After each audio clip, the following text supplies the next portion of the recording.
Namatay po ang isang college student matapos itong pagbabarili ng isa sa dalawang lalaking umatake sa kanya sa harap ng kanilang bahay sa barangay Sumilang, Pasig City.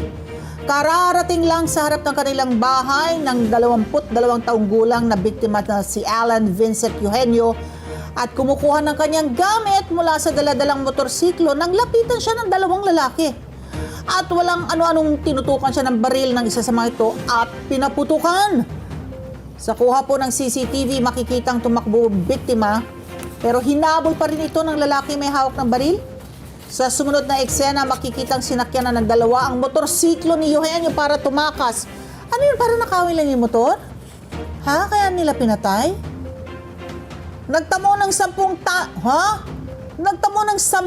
tama ng bala ang biktima na bukod sa pagiging college student, isa ring food delivery rider na tumutulong sa kanyang pamilya. Lungkot naman ito. May dalawang suspect na pong nahuli. Ang edad po, 19 at 21. 19 and 21 years old.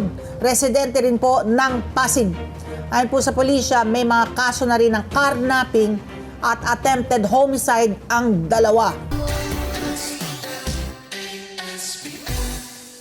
Let's get together. Sunday 25.